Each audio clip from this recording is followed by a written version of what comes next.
Que tengo esta noche ya en la mesa el señor general Clover Aliaga, exministro del Interior. Gracias por acompañarnos, bienvenido. Y también está con nosotros el abogado penalista Andy Carrión. Gracias también por estar aquí. Muy buenas noches, Tatiana. Bienvenidos. Va a ser interesante el debate, seguramente coincidirán en algunos puntos, tal vez en otros no tanto, así que ahí va a estar lo rico de la conversación de esta noche. A ver, partiendo de manera general, los políticos parece que una vez más consideran que el problema de la inseguridad ciudadana pasa por un tema de leyes, ¿no? De crear nuevas leyes y, no sé qué piensan ustedes, pero el tema de fondo sigue sin atacarse. ¿Es un tema de leyes específicamente o un tema más político de reestructuración? ¿Qué piensa, general? Bueno, el tema de la conducta social, el control social, requiere leyes sabias, ¿no? Leyes que promuevan toda una cultura de paz, una cultura de respeto, una cultura de convivencia pacífica, una solución adecuada de conflictos, de tal manera que tener buenas leyes o tener leyes sabias es fundamental para el desarrollo de un país. Pero también hay que darnos cuenta que las leyes no las hace Dios, las hacen los seres humanos. Y las leyes son producto del razonamiento, de los paradigmas que las personas tenemos en determinado momento, por eso que las leyes van cambiando, se van actualizando. Ya. De tal manera que siempre es bueno el análisis jurídico, el estudio de las leyes, para poder entenderlas, para poder aplicarlas y para corregirlas cuando es necesario. ¿Por qué? De acuerdo. Porque hay un margen de error humano en la formulación de las De acuerdo, y ya lo hemos visto también. ¿Qué piensa, doctor Carrión? ¿Está en las leyes la solución, o por lo menos el camino, la ruta, para mejorar el tema de inseguridad del país? El problema, Tatiana, que ha sucedido durante los últimos tiempos, no solamente por parte del Congreso de la República, sino también por parte del Ejecutivo, es creer que la solución a los problemas de la inseguridad ciudadana pasan únicamente por la elaboración y dación de leyes. Eso no va a suceder. Criminológicamente ya se ha demostrado que el hecho de incrementar las penas, imponer penas perpetuas o incluso la pena de muerte que ahora se está discutiendo, por sí mismo no son inhibidoras de las conductas de la población.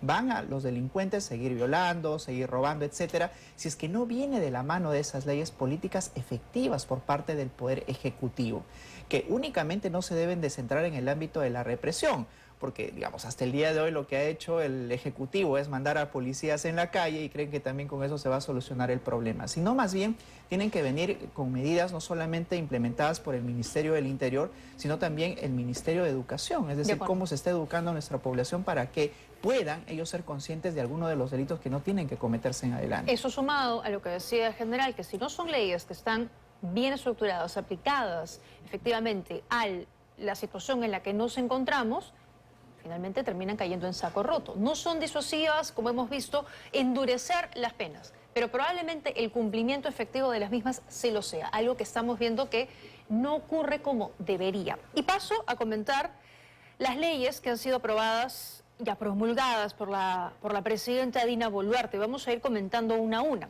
Por ejemplo, la ley que prohíbe que un fiscal ordene la detención a un efectivo de la policía que habría participado en un hecho producto de hace uso de su arma reglamentaria y la persona que está siendo intervenida, detenida, termina herido o fallecido. Según el Código Penal, doctor Carrión, un policía que hace uso legítimo de su arma queda exento de la acción penal. ¿No es un poco repetitivo eso? Es absolutamente reiterativo, Tatiana, porque si un efectivo policial observa de que está en peligro su propia vida o la vida de un tercero y hace un uso reglamentario de su arma, incluso hasta dar muerte a la persona que está precisamente poniendo en riesgo esa vida, no habría ningún inconveniente de que él pueda recurrir a una causa de justificación para que ese hecho específico no le sea imputable al policía. Es decir, que ya en nuestro Código Penal ese supuesto hecho está regulado. Lo que ha hecho más bien ahora el Congreso de la República es reiterar que en circunstancias en las cuales el policía hace uso reglamentario de su arma, pues entonces no ameritará la imposición de una detención preliminar y mucho menos de una prisión preventiva. Sin embargo, lo que, digamos, trasluce detrás de esta norma que ha emitido el Congreso de la República es más bien una sobreprotección al policía. ¿Por qué? ¿Qué condición debería de tener el policía versus un ciudadano que ejerce también su legítima defensa? Es decir, al ciudadano sí se le podría solicitar una detención preliminar o una prisión preventiva, a pesar de que está recurriendo a la legítima defensa. Ajá. Entonces yo creo que esto es un mal mensaje, en rigor, para la homogeneidad del trato de la población, pero también estamos observando de que no solamente se centra en la prisión preventiva y la detención preliminar, sino en darles algunas mayores facultades de acción a la Policía Nacional. De acuerdo. ¿Qué piensa general? Porque recuerdo que hemos conversado en varias oportunidades y me decía, la policía no puede actuar y no puede hacer con libertad uso legítimo de su arma porque se siente reprimida, porque vienen fiscales, los denuncian y cosas que también ya hemos visto. ¿Qué piensa? Efectivamente, en derecho hay un principio que se llama la primacía de la realidad. O sea, en teoría, el derecho debe ser bueno y debe aplicarse siempre correctamente, pero en la práctica no sucede así.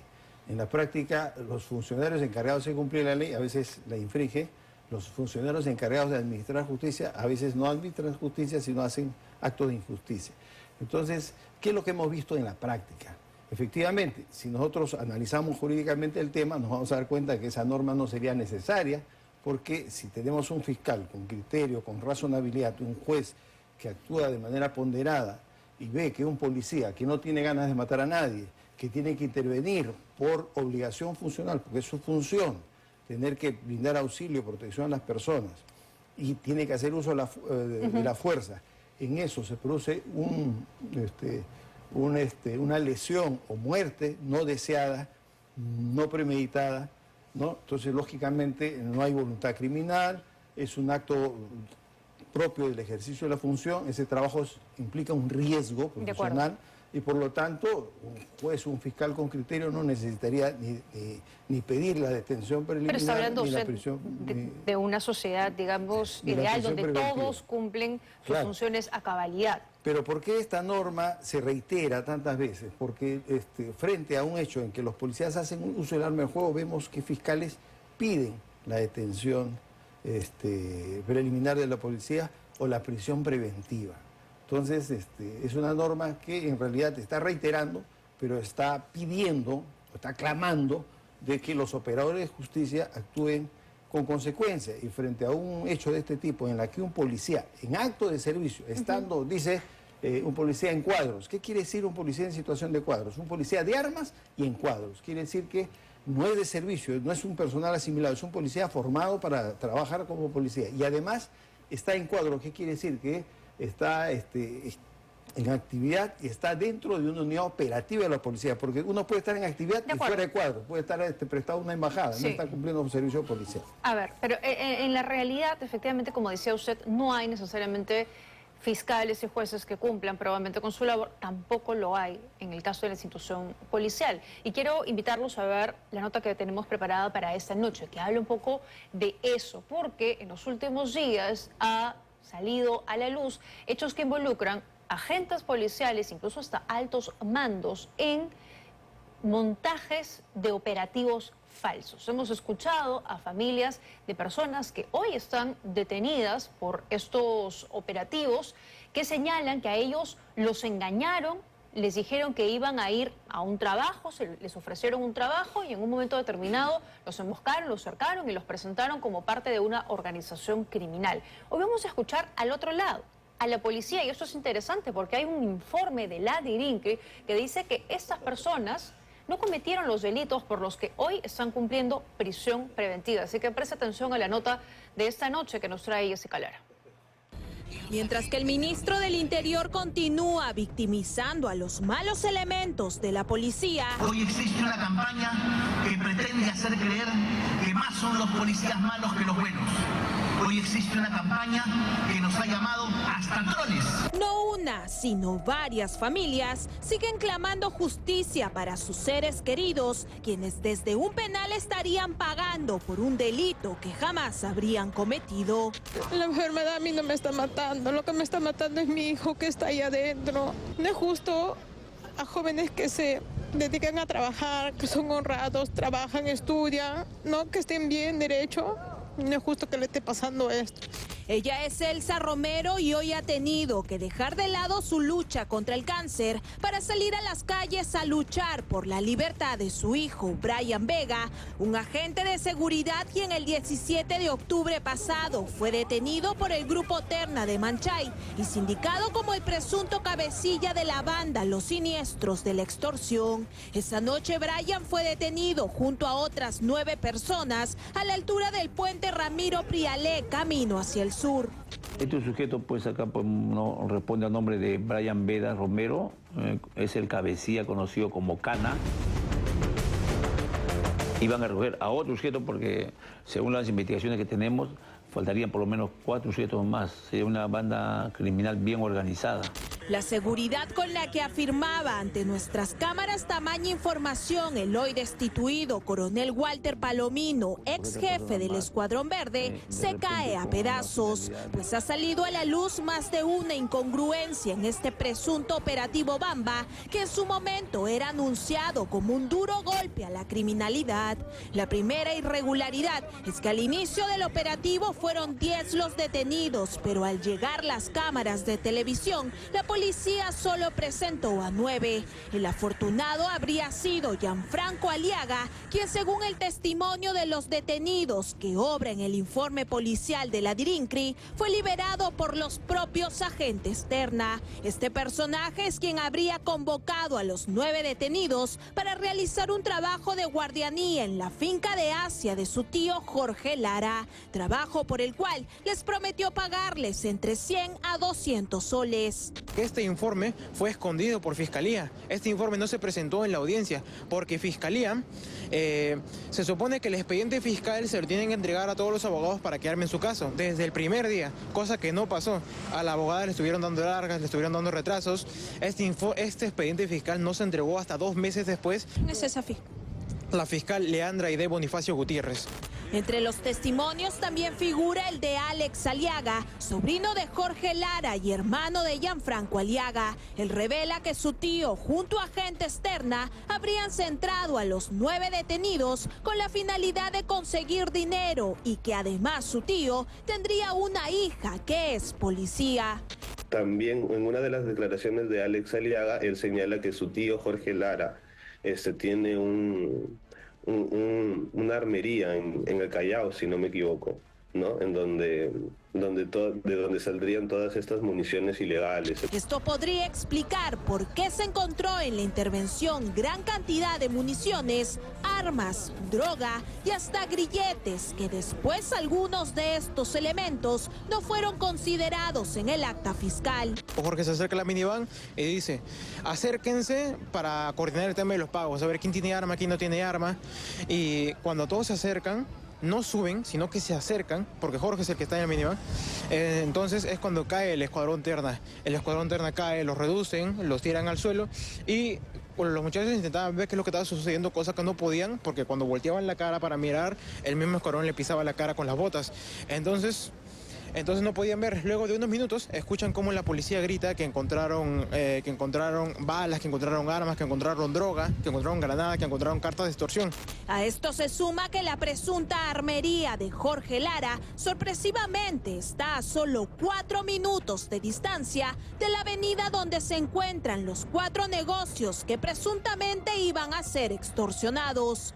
Pero lo que sin duda es determinante en este caso es la conclusión de la DIRINCRI, que asegura que los 9 detenidos no se encuentran inmersos en la comisión del delito de extorsión. En el caso de que haya un posible montaje, ¿cómo reaccionaría la institución policial? Mire, usted está hablando sobre supuestos. Su misma pregunta lo dice, un posible. Yo sobre supuestos no declaro. Hablo sobre situaciones tangibles que están contenidas en los documentos correspondientes. A mí me indigna mucho. A pesar que no tengo mucha fuerza, pero igual me sigo levantando. Quiero tener un poquito de esperanza de que mi hijo va a salir. Y le pido a todas las autoridades que por favor ya tomen la carta en el asunto, porque ¿qué es lo que están esperando? Lamentablemente, pese a esta conclusión de la DIRINCRI sobre el caso, la jueza Ana Cecilia Vizcarra Mucha decidió dictar contra los detenidos 9 meses de prisión preventiva, decisión que la jueza tomó no con calma desde su escritorio, sino desde la parte trasera de un auto en movimiento. Los estoy acusando por falso testimonio, que es perjurio, ya que ellos declararon en el acta que había 10 y hay un video, que había 9 y hay un video donde salen 10. Entonces ahí literalmente no hay nada que investigar, ahí está claro, ellos dicen 9 y hay 10. Entonces por eso fácilmente pudieron haberlos llamado para testificar y aclarar por qué mintieron. Sin embargo, esta denuncia se presentó hace 2 semanas y hasta ahorita no hemos tenido avances de esta.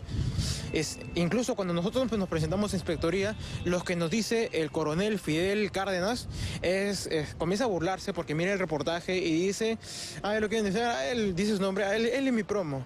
Luego dice, ustedes son famosos, ¿no? Ya cuando se vayan me deja sus autógrafos. Y luego comienza a mirar el reportaje y salen las caras llorando y él comienza a reírse. Una serie de irregularidades en un operativo de la policía que el ministro parece no querer ver y que no hace más que dejar a millones de peruanos a merced de malos elementos policiales. Terrible este caso, sin duda, ¿no? Y además tiene mucha relación con lo que estábamos comentando. El hecho de esta ley aprobada que prohíbe que un fiscal pueda ordenar la detención de un policía cuando hace uso de su arma y, bueno, una persona resulte herida o fallecida. Pero ¿a quiénes estamos empoderando? Digamos, policías que cometen este tipo de hechos, policías que además, lo hemos visto con usted, general, salen de la escuela cuando no han terminado realmente todo el proceso de instrucción, que no están debidamente calificados y ya están en la calle, que no cuentan con la logística adecuada. ¿Esa es la policía que hoy le estamos dando más facultades? Tatiana, hay que diferenciar, porque si no hacemos eso, afectamos a los buenos policías. O sea, imagínate, dentro de una comisaría pueden haber 2 buenos policías, y puede ser que 10 sean malos, pero y si nosotros vamos a tratar a todos como si fueran malos, esos 2 van a dejar de trabajar. Y siempre en nuestra historia policial, los buenos policías siempre han sido pocos, pero ellos son los que nos han salvado del terrorismo, de los narcotraficantes, de los delincuentes. No son todos. De tal manera yo creo que acá es necesario que diferenciemos a los buenos policías de los malos policías. A los buenos policías, si han sembrado acá, yo les pido la máxima pena posible, porque para mí personalmente, mi opinión personal, es que negociar con la justicia es el peor crimen, que lo cometa el policía, que lo comete el fiscal o que lo comete el juez. La máxima pena, 20 o 30 años, inhabilitación perpetua para el tema de cargos públicos, porque están traicionando a todo el Estado, todo el sistema de justicia, a todo el derecho. ¿Por qué?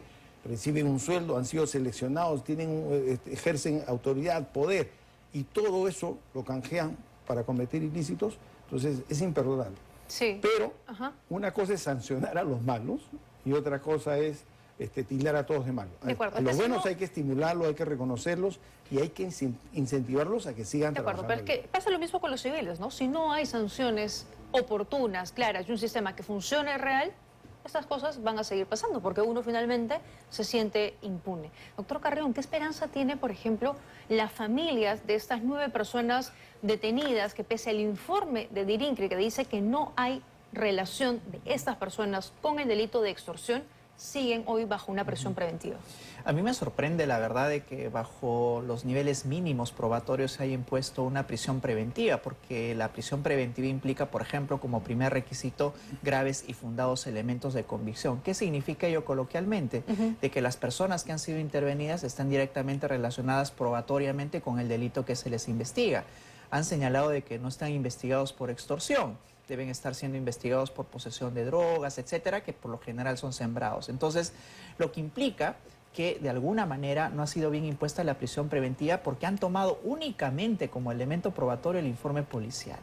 Y el informe policial es como la versión de un colaborador, necesita algún sustento adicional para que eventualmente esto sea valorado. Pero aquí también hay que resaltar el error, Tatiana, tanto de fiscales como jueces. Es decir, la policía puede sembrarte, pero quien tiene que evaluar realmente si esas evidencias son consistentes o no para postular Claro. El requerimiento de prisión preventiva es el fiscal. Y luego es el juez, aunque en este caso ya hemos visto la jueza cómo ha resuelto en un taxi, claro, sí. es la jueza quien tiene que filtrar adecuadamente la información. Entonces, si bien es cierto, pasa por un operativo armado por parte de la policía, han fallado todos los filtros, Tatiana. Desde el filtro de la fiscalía, que debe eventualmente evaluar si las evidencias son consistentes o no, hasta el filtro más importante, que es el de la jueza. Claro. Ella debió de advertir si es que existen suficientes elementos que vinculen a estas personas con el delito. Y otra cosa, existe el día de hoy, a pesar de que ya tienen una prisión preventiva firme, decidida en segunda instancia, la posibilidad de que esto sea revisado. Ya. Si bien es cierto, la norma establece que cada 6 meses, incluso de oficio, tiene que volverse a reevaluar la prisión preventiva, nada implica que a través de una interpretación favorecedora al reo, como es en este caso, esos plazos de 6 meses se puedan acortar y a los 3 o 5 meses el propio juez o la jueza, en este caso en cuestión, pueda, para corregir su error, llamar a otra nueva audiencia y que se valoren los elementos que han servido para la imposición de esa Están prisión detenidos preventiva. desde quincena de octubre, ya Tatiana, casi 2 meses, sí. Tatiana, y eso debe ser una obligación funcional del juez. El juez tiene la obligación de procurar justicia, de administrar justicia. Y si hay indicios de que ha habido un error, y encima que el informe policial dice que no están en temas de extorsión, peor todavía, es decir, esa iniciativa debe proceder del propio juez, enmendar su error y evitar un caso de injusticia. Ya, pero no solo enmendar su error, ¿no? Porque si hubo aquí una trama y presunto corrupción para detener a estas personas, para sembrar y crear un operativo falso, y además se ve que hubo otras personas involucradas, otros actores, todos ellos también merecen una sanción. Por supuesto, ahí merecen sanción los que hicieron mal el operativo, los que investigaron y acusaron mal, y el juez que ha hecho abuso del poder, o sea, no está cumpliendo adecuadamente su función. Uno, digamos, nombra jueces para que administren justicia con corrección, para que sean pues personas idóneas. Bueno, es lo que uno esperaría. Otra de las leyes que ha promulgado hoy la presidenta Dina Boluarte dice que no se puede aplicar la detención preliminar, solo se limita a casos de flagrancia. Entiendo que si una persona es detenida, pasan las 48 horas por las que está avalado, sea detenido, simplemente sale en libertad, independientemente, doctor Carrión, del delito, por más grave que sea que haya cometido. Yo al inicio, cuando leí esta norma publicada el día de hoy en El Peruano, Tatiana, creí que se trataba de un error, ¿no? Y que quizás con una fe de ratas, que es lo usual, corrijan este error en la norma, pero hasta ahora no ha habido ninguna corrección por parte del Congreso, con lo cual la eliminación, o como dice la norma, la derogación de este artículo vinculado a la detención preliminar es una derogación dolosa por parte del Congreso de la República. Es decir, que de contrabando, ante el afán de la protección policial y que sea impedimento de pedir detenciones preliminares y prisiones preventivas en contra de esta institución, han derogado de por sí ya lo que es la detención preliminar. Es decir, y lo que tú señalabas, si son capturados en flagrancia, un grupo organizado, pues la policía puede detenerlos durante 48 horas. Pero luego, ¿qué sucede? Si es que hay peligro de fuga, obstrucción, el delito es grave, no podrían solicitar la detención preliminar. Y eso es gravísimo, ¿no? Porque estamos hablando de personas que realmente puedan eventualmente tener una vinculación con el delito y que se intente al menos sujetarlos a la investigación. Es decir, que lo único que procedería en este caso es de que se pase de la etapa preliminar a la segunda etapa, que sería la preparatoria, para que sí se tenga la posibilidad ya no de pedir una detención preliminar, sino más bien una prisión preventiva. Pero en tan corto tiempo es imposible armar un requerimiento de esta naturaleza por parte de la Fiscalía, con lo cual están atados de manos. Pero hay algo importante, y con esto quisiera terminar esta parte del comentario. Muchos congresistas también han declarado de la mala utilización de las detenciones preliminares. Quizás pueda tener sentido la norma que han emitido, porque ellos señalaban de que la Fiscalía pedía detención preliminar, obligaban a que uno u otro se someta a un procedimiento de colaboración eficaz, afianzaban su caso y contra estas personas ya no pedían prisión preventiva. Entonces yo creo que si uno advierte estas opiniones tiene consonancia recién con la norma que el día de hoy todos estamos advirtiendo. De acuerdo, hay una intención ahí detrás, porque no en vano tenemos más de la mitad de congresistas hoy investigados, cuyas organizaciones políticas también, un gobierno que avala esta ley, que no la observa, que también está siendo investigado por el Ministerio Público y comienza a cobrar sentido el objetivo que tendrían nuestros políticos detrás. Y el Ejecutivo, el problema es de que está haciendo una mera comparsa lo que está haciendo el Poder Legislativo. Las únicas las observaciones que ha tenido fue en el ámbito económico porque el Congreso no tiene capacidad de gasto, pero en todo el resto siempre le ha dado la razón, no ha habido una mínima observación a las leyes. General, hay un problema aquí también. Claro, pero hay un problema aquí también porque hemos visto operativos que realiza en conjunto Fiscalía con la Policía, por ejemplo, para detener a organizaciones criminales. Y no las detienen pues cometiendo el delito, porque hacen una investigación, trabaja la inteligencia y confirman que aquí está ubicada la organización criminal, que se dedican al narcotráfico, a la extorsión, a lo que fuera, y un día determinado actúan, los capturan.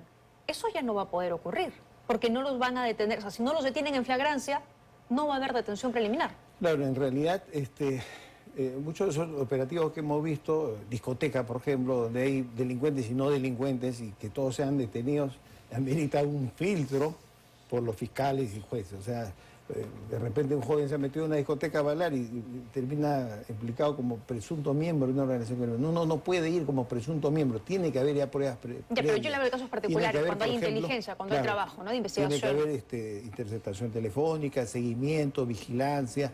Tiene que haber todo digamos, un abanico de elementos. Pero para que haya detención preliminar, tienen que estar detenidos en flagrancia, si no, no se va a poder. Yo creo que acá hay que aprovechar para hacer una crítica y para pedir qué es lo que debe pasar. Yo creo que tenemos un modelo sumamente garantista.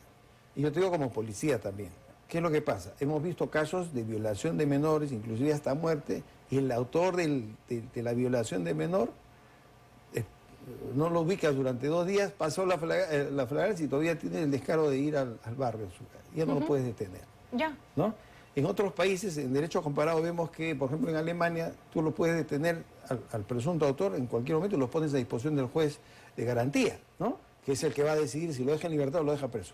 En el caso peruano, en algunos casos graves, es sencillamente... deja mucho que desear, decepciona la forma en cómo se está redactada la ley. Para delitos violentos, donde hay uso de arma de fuego, donde se actúa en concierto en banda, sicariato, homicidio, asalto y robo, violación, secuestro, extorsión, etcétera, que son los delitos que ponen en grave peligro la vida de las personas, su libertad o su patrimonio de manera grave, para ello debe funcionar la prisión preventiva y la detención preliminar. Esas personas, ¿por qué? Porque, ¿qué es lo que buscamos deteniendo a esas personas? Quitar de la sociedad a personas que son un grave peligro para el resto integrante de la sociedad. Pero son etapas diferentes también de la investigación, ¿no? Entonces, pero lo que quiero entender, por ejemplo, doctor Carrión, si hoy un delincuente ha sido capturado en flagrancia, mañana se puede acoger a esta ley y salir en libertad? Por supuesto, transcurridas las 48 horas, que es el plazo máximo de la detención en flagrancia, pueden acogerse ya a esta ley en el sentido de que ha sido derogado el apartado A del artículo que regula precisamente la detención preliminar. Así es que no nos sorprenda que ya incluso el día de hoy, ¿no?, aunque la norma entre en vigencia el día de mañana, pero pueden acogerse a una interpretación más favorecedora de que ya estén empezando a solicitar precisamente su liberación. ¿Cuántos estarán tranquilos hoy los detenidos por la policía? Y lo más importante, Tatiana, y peligroso, es de que no estamos hablando de cualquier tipo de delito. Estamos hablando de que si una persona es detenido, por ejemplo, como narcotraficante, sicario, etcétera, y es detenido en flagrancia, pues ya no va a poder la Fiscalía solicitar la detención preliminar. Ahora, hay opiniones que también están ya de la Fiscalía sacando a relucir de que van a interponer también un recurso de inconstitucionalidad contra estas normas ante el Tribunal Constitucional, que es lo que toca en realidad a una institución que intenta preservar su capacidad de persecución. Vamos a escuchar justamente al doctor Víctor Cubas, que es vocero del Ministerio Público sobre esta ley. No se les va a poder detener, no habría esa posibilidad. Y la detención en flagrancia no se produce precisamente en relación a delitos graves. No, la detención en flagrancia se produce en relación a delitos menores como hurtos. El crimen organizado actúa clandestinamente y solo se tiene conocimiento del mismo a través de acciones de inteligencia. Y es allí donde la policía informa para que el fiscal pueda formular el requerimiento de prisión preliminar.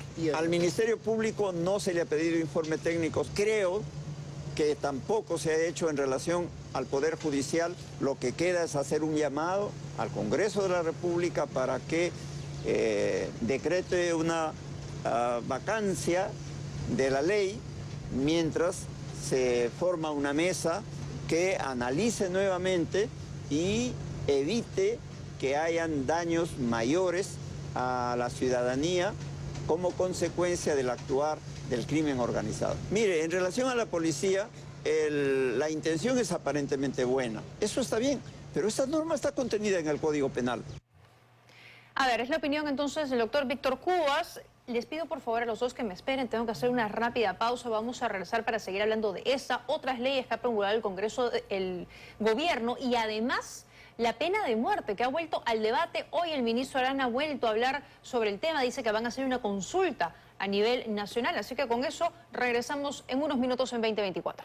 A ver, otra de las leyes promulgadas hoy dice que se dispone como falta muy grave si un fiscal, por ejemplo, dispone de la libertad de personas detenidas en flagrancia y corresponderá la misma sanción también para aquellos jueces y fiscales que proporcionen información reservada de alguna investigación. Caramba, con tantos políticos investigados, no quieren que se dé a conocer a través de los medios de comunicación, evidentemente, a la ciudadanía, el curso de las investigaciones, ¿no? Canciones graves. ¿Qué piensa de eso, doctor? Mira, en principio hay un evidente conflicto de intereses con todas estas normas que está emitiendo el Congreso de la República, porque el 70% de congresistas aproximadamente se encuentra incurso en una investigación penal.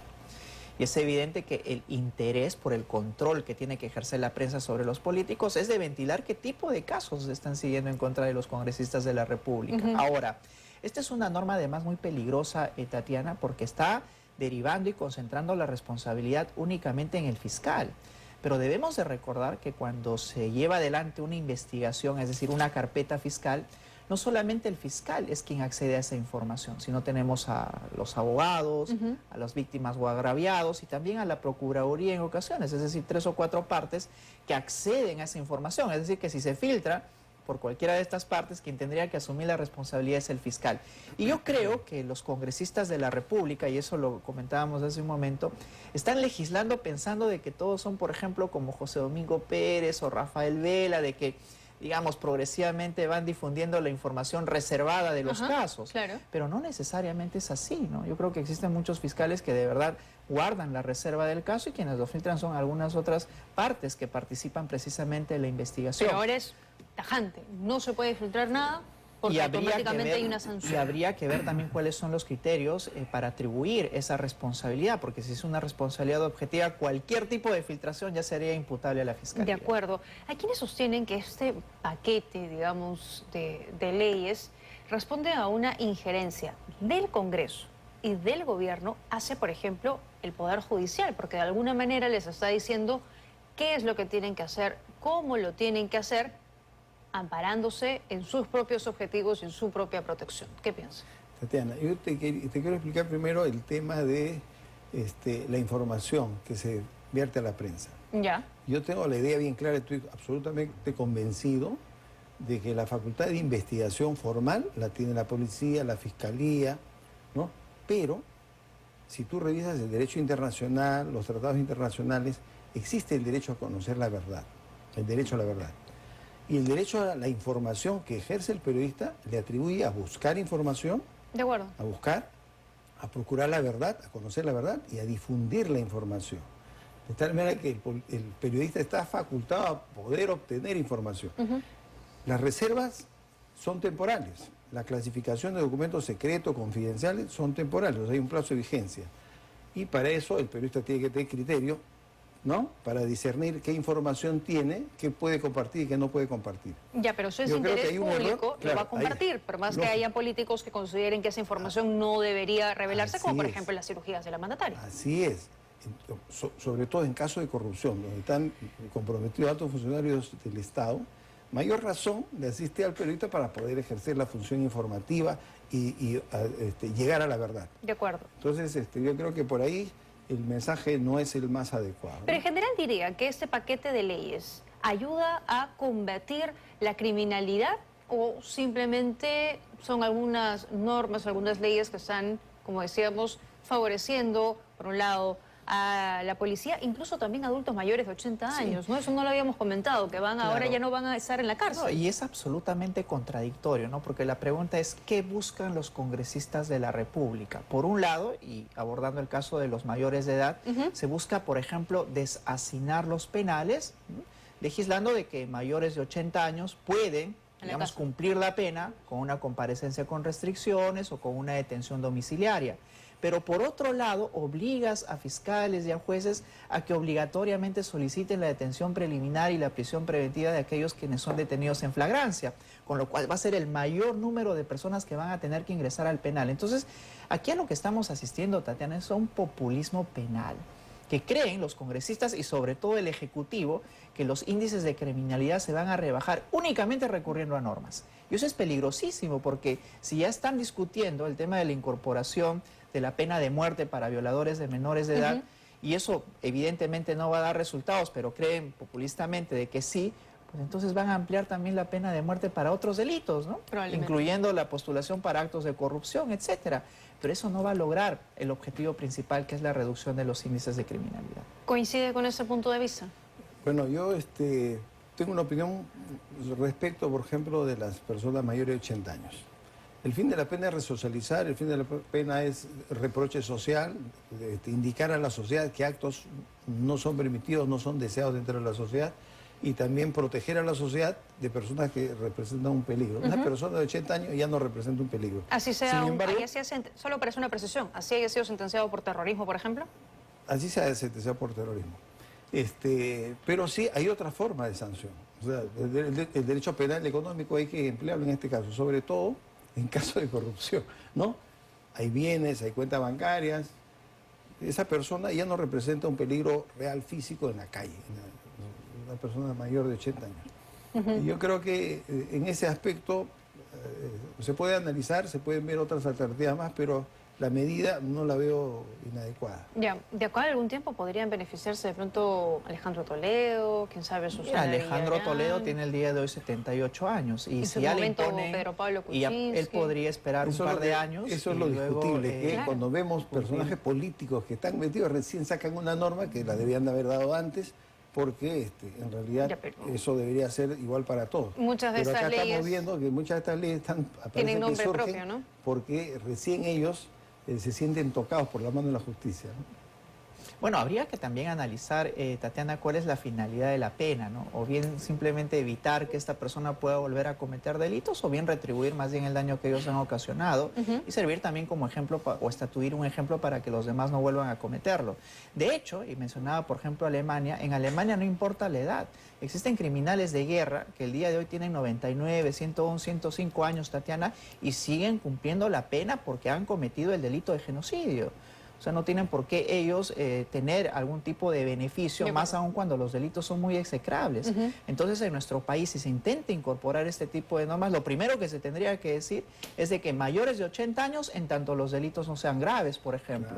Y yo estaría plenamente de acuerdo con ello. Por supuesto, 80 años puede salir. Hay que ver que hay que analizar casos con casos, hay que ponderarlos. Pero es que eso no está puesto en la norma, ¿no? Entonces es importante esas precisiones que hace el doctor Carrión, que deberían haberse tomado en cuenta. Vamos un instante sobre la pena de muerte, que la presidenta lo puso nuevamente a debate, que ya hemos abordado también el día de ayer y coincidíamos en que esto probablemente no llegue a nada como en otras oportunidades. Pero hoy habló sobre el tema el ministro de Justicia y dijo que lo van a someter a una consulta a distintos organismos, especialistas, a la ciudadanía, para ver qué piensan sobre el tema. Escúchenlo. Vamos a poner en debate la propuesta para que se examine a nivel de la ciudadanía, de los actores que conforman toda la sociedad civil, para que se examine los pros y los contras. A pesar de que existe la posibilidad de que el Ejecutivo pudiera disponer directamente de una acción en este sentido, lo que vamos a hacer, que es lo correcto, es escuchar a la ciudadanía. No estamos hablando en estos momentos, y es muy pronto de hablar de un referéndum. El mecanismo usual o regular puede implicar incluso que se pueda hacer una denuncia directamente por el Ejecutivo y que ésta sea vista por el Congreso de la República. Escuchar a la ciudadanía, dice el ministro Arana. Es cierto que la gente está harta y que muy probablemente hay un porcentaje que quiera penas más severas como esta, pero es cierto que también la gente es muy consciente que nuestro sistema de justicia hace agua por todos lados. Antes de escuchar sus opiniones, los invito a escuchar lo que ha dicho la fiscal de la Nación, que le responde el gobierno. La pena de muerte está proscrita. Nosotros no podemos tener un retroceso en ese sentido. Y no olvidemos de que si se implanta la pena de muerte en el Perú, también pueden haber errores judiciales. Todos podemos cometer errores. Y si hay una condena y se lleva a la pena de muerte, ¿qué sucede si hay una revisión posterior? Hay que pensar muy bien las cosas, hay que analizar y hay que debatir con mayor profundidad estos temas que son muy sensibles. La fiscal de la Nación habla de algo muy cierto, ¿no? Incurrir en errores. ¿Qué pasa si ya se dicta la sentencia y luego se tiene que revisar el caso, como pasó con el Monzo de Armendáriz y otros, que no es el único, ¿no?, en el país? Bueno, ¿Qué le parece? el elemento fundamental es el error judicial, ¿no? Claro. Y mira, hace un momento, Tatiana, conversábamos del caso que armaron los policías, ¿no? Un fiscal siguió la línea de los policías y un juez simplemente lo concedió. En este caso también podría ser perfectamente posible que el error judicial se produzca en la imposición de una pena de muerte, pero sería irreversible.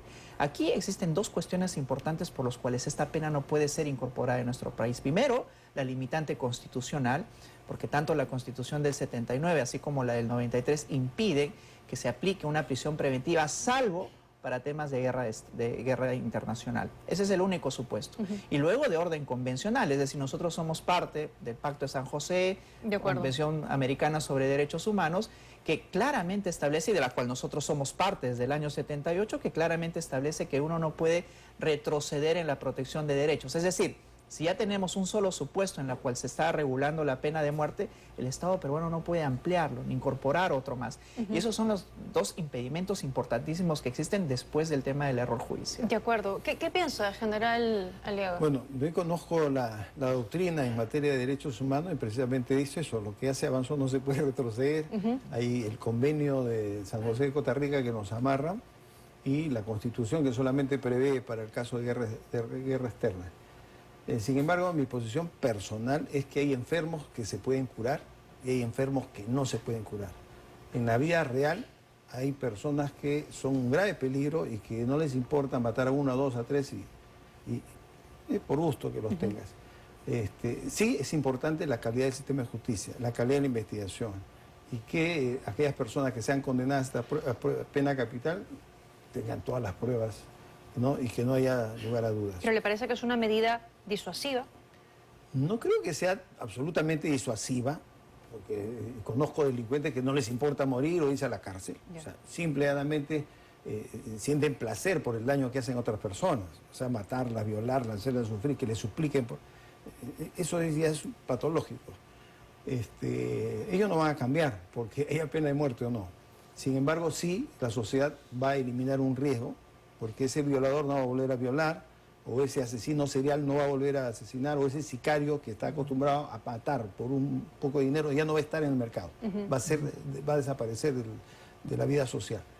Yo creo que para esos casos habríamos que hacer las denuncias respectivas, no apartarnos de todo el tratado internacional, solamente de la parte que se refiere a la pena de muerte, y la Constitución la podemos modificar y abrir las puertas, pero se requiere justicia de calidad. De acuerdo. Vamos a ver, finalmente, por lo que ustedes han expuesto, esto no se puede aplicar, probablemente quede en un debate intrascendente, el gobierno dice que lo va a someter a escuchar especialistas, a la ciudadanía, y en fin, probablemente simplemente quede ahí y mañana estamos hablando, muy puntual. Me sorprende, Tatiana, de que quien lo haya impulsado sea precisamente Gustavo Adriancén, quien es un conocedor. Antes, en mayo de este año, él había ratificado que nosotros debemos permanecer en el Pacto de San José.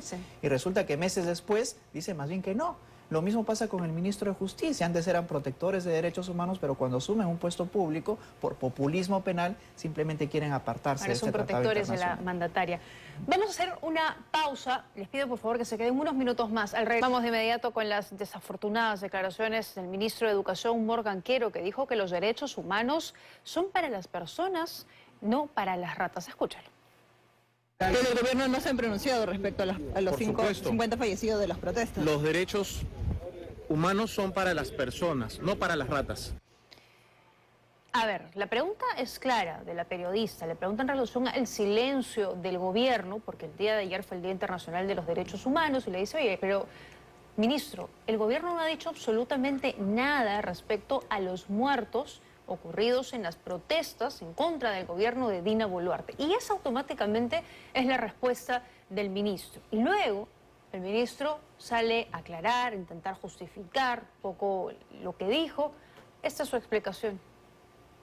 Y vamos a trabajar con los hermanos Aguajún porque estoy seguro que debe haber algún tipo de solución que tenemos que encontrar entre todos para zanjar esta situación. Denunciar si ha habido una violación. Si es un... Nunca he definido a los protestantes, no tenía eso en la pregunta que tú me habías hecho, con todo respeto. Pensé que estábamos hablando de la pena de muerte. Pero no hiciste una precisión o una pregunta explícita sobre otro momento. La pregunta sí fue muy clara. ¿No? Pero... Yo escuché esa pregunta así como tú me estás diciendo, ¿no? Claro. Ustedes no han dicho nada sobre el Día de los Derechos Humanos. No, sí hice mención. Entonces el ministro tiene un grave problema de comprensión lectora. A propósito de eso, también escuchábamos un momento eso que dijo hace algunos meses respecto a la violación de las niñas Aguajún, ¿no? Que eran prácticas culturales, y en ese contexto es también importante recordar estas desafortunadas declaraciones, por decirlo menos, de Morgan Quero, y que sigue manteniendo el cargo de ministro de Educación. ¿Qué piensan de lo que han escuchado el día de hoy? Los escucho. Yo creo que es importante esta secuencia de dos actos, ¿no? La primera respecto a los Aguajún y la otra acaecida el día de hoy. Porque eso da a entender de que no es un hecho aislado, de que de verdad se equivocó, digamos, no hubo dolo, no hubo intención y que escuchó mal la pregunta. No.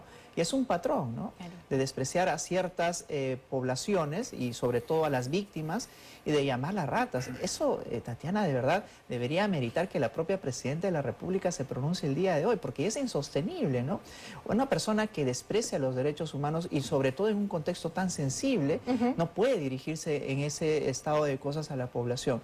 Y sobre todo es un ministro de Estado, es un ministro de Educación. Exacto. Que tiene doble reproche porque se supone que tiene que dar ejemplo a la población de cómo comportarse y apreciar a los derechos humanos. Una de las regiones donde hubo muertos fue Ayacucho. Acabamos de conmemorar el bicentenario de la batalla de Ayacucho. La presidenta no fue. Y ahora su ministro de Educación, estas declaraciones. Totalmente inaceptables. Una persona con ese tipo de afirmaciones reiteradas no puede permanecer en el cargo. Pero es una decisión que le corresponde a la Presidenta de la República. Y yo te digo, como policía que he sido, ¿no? Combatiendo el terrorismo, nosotros reconocíamos los derechos humanos de los terroristas. O sea, la captura de Abimael, de los líderes, no se violaron sus derechos humanos, se respetó escrupulosamente. ¿Por qué? Porque eso es lo que hace un buen médico, o sea, te opera, pero te hace el menor daño posible. Un buen policía hace su trabajo respetando los derechos y la libertad de las personas, inclusive los delincuentes. Y escuchar esto verdaderamente no tiene ningún sustento y no puede haber respaldo para ese tipo de declaraciones. Muy bien. Comunicado de Defensoría del Pueblo que exige la remoción a la Presidenta de la República, la inmediata destitución del titular de la cartera de Educación frente a las deplorables declaraciones del ministro Morgan Quero. ¿Qué dirá la Presidenta? ¿Dirá algo? Probablemente nada, ya a su silencio estamos acostumbrados. Muy bien. Gracias a los dos por haberme acompañado esta noche. Gracias, Tatiana, por la invitación. Doctor Carrión. Gracias, general Aliaga. Hacemos una pausa, hablemos con lo último.